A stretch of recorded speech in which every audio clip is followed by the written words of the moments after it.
Hello! Welcome back to my channel home made healthy delights. ఈరోజు నేను చూపించేది ఒక మంచి లంచ్ బాక్స్ రెసిపీ అండ్ ఒక మంచి క్విక్గా అయిపోయే వన్ పాట్ రెసిపీ లాగా ఈజీగా తక్కువ ఇంగ్రీడియంట్స్తో మసాలా ఏమీ లేకుండా చేసేది ఈ మేతి పులావ్. మెంతి కూరతో మంచి పులావ్. మన దగ్గర ఏమీ లేకపోయినా కూడా చాలా ఈజీగా చేసేసుకునేది ఈ పులావ్. దానికి ముందుగా నేను దీంట్లో కొంచెం సోయా మీల్ మేకర్ వాడుతున్నాను. వాటికి ముందే నేను వేడి నీళ్ళల్లో సోయా చంక్స్ వేసి నానబెట్టేసుకొని పక్కన పెట్టేసుకుంటాను. దీనికి కావాల్సినవి మీ దగ్గర ఇంకేమైనా ఆకుకూరలు ఉన్నా కూడా వీటిల్లో కలిపి వేసుకోవచ్చు.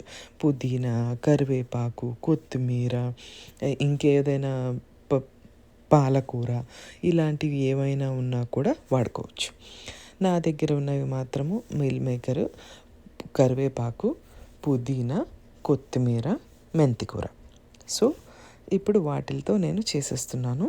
దానికి పచ్చిమిరపకాయలు, టొమాటో, ఉల్లిపాయ అంతే. ఇంకా నేను ఏ విధమైన ఎక్స్ట్రాగా ఏమీ వాడటం లేదు. ఇవి అందరి దగ్గర ఉండేవి, మన ఫ్రిడ్జ్లో కామన్గా ఉండేవి. దీనికి మళ్ళీ నేను ఒక 2 కప్పుల రైస్ ముందే నానబెట్టేసుకున్నాను. బాస్మతి రైస్ అయితే ఏం కాదు, నేను సోనా మసూరి రైసే తీసుకున్నాను. దాన్నే నేను నానబెట్టి పక్కన పెట్టేసుకున్నాను. ఈ మిల్ మేకర్లో కూడా వేడి నీళ్ళు పోసి నేను పక్కన పెట్టేసుకుంటాను. అది లోపు మనం ప్రాసెస్ అయ్యేలోపు అది ఉబ్బిపోతుంది కాబట్టి.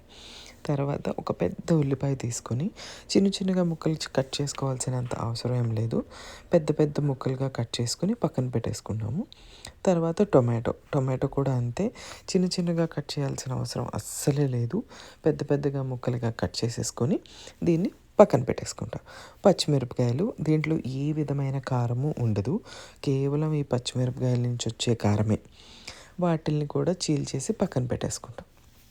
దీంట్లో ఇప్పుడు నేను వాడేది కొబ్బరి నూనెలో మన దగ్గర ఇవి కంప్లీట్లీ ఆప్షనల్. బిర్యానీ మసాలాలు ఉంటే కనుక అదొకటి అన్నట్టు వేసుకోండి. అంతే, ఎక్కువ అవసరం లేదు. అవి రెండు అన్నవి వేసుకుంటే చాలు. అండ్ ఇది కంప్లీట్లీ ఆప్షనల్.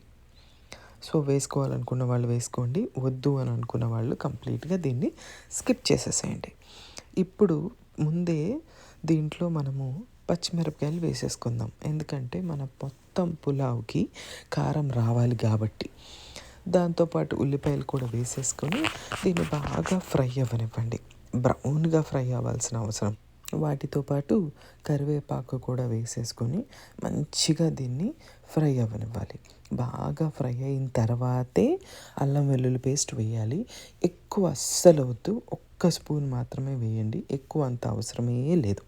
అది కూడా వేసేసి దాన్ని పచ్చివాసన పోయేంత వరకు దాన్ని ఫ్రై చేశాకే టొమాటో వేయాలి, లేకపోతే పచ్చివాసన మిగిలిపోతుంది. ఈ టొమాటోలు కొంచెం మెత్తగా సాఫ్ట్గా అయితే సరిపోతుంది, ఎక్కువ ఫ్రై చేయాల్సినంత అవసరం లేదు. ఈ టొమాటోలన్నీ అంతా మంచిగా మెత్తగా అయిపోతుంది.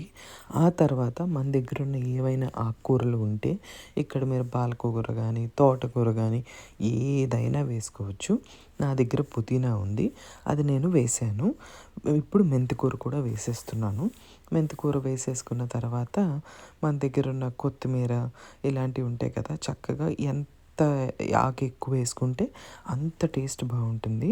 అందుకని ఎన్ని ఆకుకూరలు ఉన్నా వేసుకోమని అందుకే చెప్తున్నాను.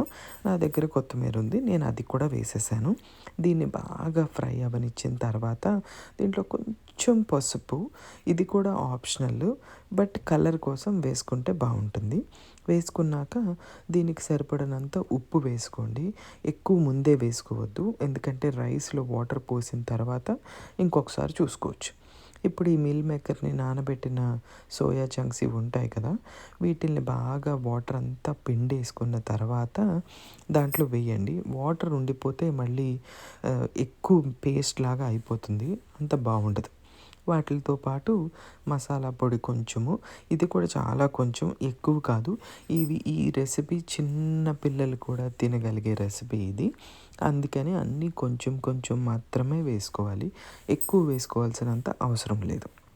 దీన్ని బాగా ఫ్రై అవ్వనిచ్చి ఆ తర్వాత మనం నానబెట్టుకున్న రైస్ ఉంటుంది, దాన్ని దీంట్లో వేసేయాలి. వేసేసిన తర్వాత కొంచెం కూడా వాటర్ రానివ్వకుండా మ్యాక్సిమం ట్రై చేసి బియ్యం దాంట్లో వేసేయాలి. ఆ తర్వాత దీన్ని బాగా ఫ్రై అవ్వనివ్వండి. ఒక 5 to 10 మినిట్స్ సిమ్లో పెట్టి, మీడియంలో అయితే కొంచెం మాడిపోతుంది కాబట్టి సిమ్లో పెట్టి బాగా ఫ్రై అవ్వనిచ్చి, ఈ ఈ బియ్యంతో పాటు కొంచెం వాటర్ ఏదైతే ఉంటుందో అది బాగా ఇంకిపోతుంది. ఇంకిపోయే వరకు మంచిగా దీన్ని అంతా ఫ్రై అవ్వనివ్వండి. ఇలా చేస్తేనే టేస్ట్ బాగుంటుంది. ఆ తర్వాత నేను తీసుకున్నది 2 కప్పుల బియ్యము. దానికి నేను యాజ్ యూజువల్గా నార్మల్గా 4 కప్పులు వాటర్ పోసేస్తున్నాను. ఎందుకంటే ఇది సోనా మసూరి కాబట్టి. బాస్మతి తీసుకున్న వాళ్ళైతే చూసుకొని పోసుకోవాలి. ఆ తర్వాత మీకు అవసరమైతేనే నిమ్మకాయ జ్యూసు, లేకపోతే లేదు. ఒక్కసారి మీరు ఉప్పు చూసుకొని తర్వాత మూత పెట్టేసి మీడియం ఫ్లేమ్లో పెట్టి ఒక 3 విజిల్స్ రానిస్తే చాలు, అయిపోతుంది. దీనికి మంచి కాంబినేషన్ ఏదో ఒకటి ఉండాలని అనుకుంటాం కదా. నేను పెరుగు చట్నీ చేశాను. దానికి ఉల్లిపాయలు తీసుకొని నిలువుగానే కట్ చేసేసుకుంటాను. దానికి చక్కగా ఉల్లిపాయలు తీసుకొని వేసేసుకొని, దాంతోపాటు ఒకే ఒక పచ్చిమిరపకాయ తీసుకొని అది కూడా వేసేసుకొని, దీనికి సరిపడా ఉప్పు వేసుకొని, దాంట్లో ఇప్పుడు కొంచెం కొత్తిమీర తీసుకొని దాన్ని చిన్న చిన్నగా ముక్కలు కట్ చేసుకొని, పెద్ద పెద్దగా ఉంటే బాగుండదు, చిన్న చిన్న ముక్కలుగా కట్ చేసుకొని దాంట్లో వేసేసుకుంటాను. వేసేసుకొని దానికి సరిపడినంత పెరుగు వేసుకొని, దీంట్లో ఏ వాటరు వేసుకోము, దానికి సరిపడినంత పెరుగు వేసుకొని దాన్ని మంచిగా మిక్స్ చేసుకొని, కొంచెం సాల్ట్ తక్కువ వేసుకుంటేనే మంచిది. దీంట్లో కొంచెం జీలకర్ర వేసుకుంటే టేస్ట్ చాలా బాగుంటుంది. కలిపి దీన్ని పక్కన పెట్టేసుకుంటాం. ఈలోపు 3 విజిల్స్ వచ్చేస్తాయి. దీన్ని ఒకసారి ఓపెన్ చేసి చూడండి. కానీ వెంటనే గరిటె పెట్టద్దు, పేస్ట్ లాగా అయిపోతుంది. దాన్ని మళ్ళీ మీరు పక్కన ఒక 20 నిమిషాలు రెస్ట్ ఇచ్చిన తర్వాత ప్లేట్లో సర్వ్ చేసుకోండి.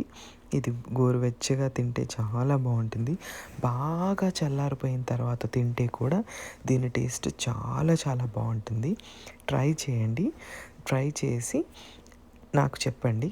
Thank you so much for watching. Bye.